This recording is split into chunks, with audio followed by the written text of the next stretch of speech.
आज भी हम मेगास्थनीज की इंडिका के विवरण को ही आगे बढ़ाएंगे।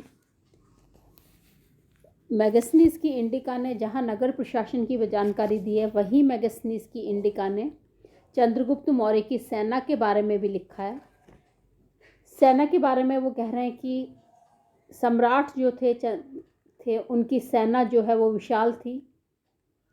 सेना का जो संचालन था वो सुसंगठित था।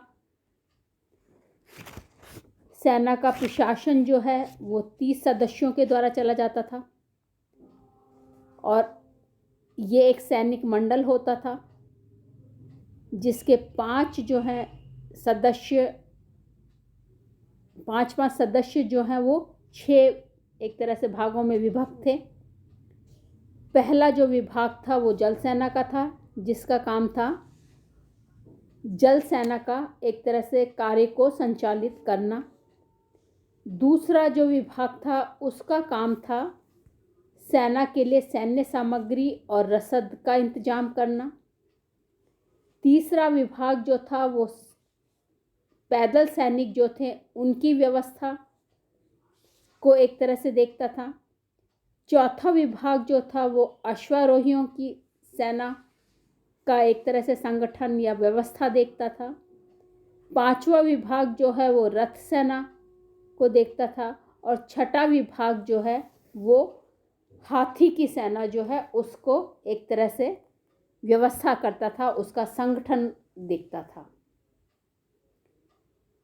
फिर वो मेगास्थनीज कह रहा है कि सम्राट जो हैं वो अपने सैनिकों को नियमित रूप से वेतन देते थे। सैनिकों को राज्य की ओर से शस्त्र दिए जाते थे। घोड़ों को बांधने के लिए अश्वशालाएं थी। हाथियों के लिए अलग स्थान बने हुए थे। युद्ध में घायल सैनिकों की चिकित्सा का भी उत्तम प्रबंध होता था और कुल मिलाकर वो सम्राट की, चंद्रगुप्त मौर्य की जो सेना थी, उनका सैन्य प्रबंध था, उनको सुसंगठित बताता है और अच्छी बताता है। इन सब विषयों के अलावा मेगास्थनीज भारत का के लोगों का जो रहन सहन था उनके बारे में भी जानकारी उपलब्ध करवाते हैं। मेगास्थनीज के अनुसार भारत के लोग जो हैं वो किफ़ायती थे, सीधे थे, मितव्ययी थे और इसी कारण वे सुख से रहते थे। देश में चोरी नहीं होती थी। लोग सरल थे और उनका जो स्वभाव था, व्यवहार था, वो उत्तम था। यहाँ के लोग शांति से रहते थे। न्यायालय का मुँह बहुत कम देखना पड़ता था या नहीं देखना पड़ता था। एक दूसरे पर विश्वास रखते थे। अपने घर की संपत्ति और धन को प्राय आरक्षित छोड़ देते थे। भारत के लोगों का जीवन जो है वो सीधा और उच्च था। यहाँ के लोगों को व्यायाम का बड़ा शौक था। भारतीय अच्छे वस्त्र पहनने का शौक रखते थे। उनके वस्त्रों पर सोने का काम किया जाता था। वस्त्र बहुमूल्य होते थे।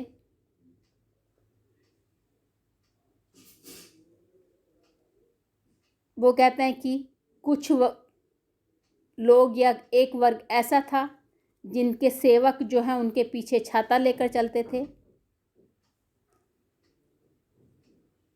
मुख्य रूप से जो भोजन था वो चावल था। भारतीय लोग यज्ञ बहुत करते थे और यज्ञ के अवसर पर मदिरा का सेवन किया जाता था। ये वो भारतीयों के एक तरह से रहन सहन के बारे में लिख रहे हैं। इसके अलावा उन्होंने चंद्रगुप्त मौर्य के बारे में भी जानकारी दी है।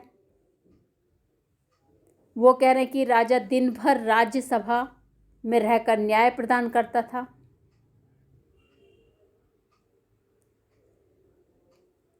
वो ये बोल रहा है कि जब राजा का शरीर आबनूस के मुकद्दरों में दबाया जाता था, उस समय भी वह प्रजा के अभियोगों को सुनता रहता था। राजा सदैव प्राण और भय से डरता था। वो कभी भी एक कमरे में 2 रातें व्यतीत नहीं करता था। हर रात उसे अपना कमरा बदलना पड़ता था। जब राजा शिकार पर निकलता था तो उसका मार्ग रस्सियों से अंकित कर दिया जाता था। यदि कोई व्यक्ति उन रस्सियों को लांघने की कोशिश करता था तो उसे कठोर दंड दिया जाता था। तो अगर हम मैगस्थनीज का विवरण देखें तो हमें मैगस्थनीज के विवरण में कहीं कहीं कुछ बातें नई लगती हैं और कुछ बातें सही भी लगती हैं। जैसे वो कह रहा है कि राजा की, जब वो बात कर रहा है, राजा की सुरक्षा की बात कर रहा है, तो हो सकता है इस तरह से होता हो, क्योंकि नंदों के विनाश करने के पश्चात जब चंद्रगुप्त ने सिंहासन प्राप्त किया था तो उसे अपने अनुयायियों की तरफ से षड्यंत्र की आशंका रहती होगी और इसीलिए वो सुरक्षा का प्रबंध जो है वो कड़े ढंग से करता होगा। इसी तरह से समाज के बारे में मैंने बताया कि सामाजिक व्यवस्था में कुछ बातें सही हैं, लेकिन कुछ बातें जो हैं वो बिल्कुल संभव नहीं लगती। जैसे जब वो भारतीयों के शारीरिक उसकी बात कर रहा है तो वो कह रहा है कि भारतीयों का शरीर जो है वो, उनके कान बड़े होते थे, मतलब वो अटपटा सा उनका वो मिल रहा है। तो मैगस्थनीज की इंडिका में अशुद्धियां होते हुए भी ऐतिहासिक रूप से अपनी महत्ता है।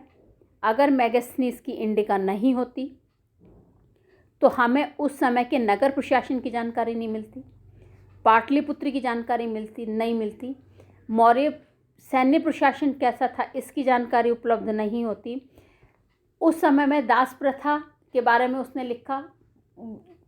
इसके अलावा उस समय में स्त्रियां गुप्तचर होती थी, ये भी मैगस्थनीज की इंडिका से ही पता पड़ रहा है। गुप्तचर जो है वो एक स्थान से दूसरे स्थान पर गमन करते रहते थे। ये हमें तो कुछ बातें नई मीन्स कुछ बातें ऐसी मैगस्थनीज ने दी जो कि हमें कहीं भी नहीं मिलती।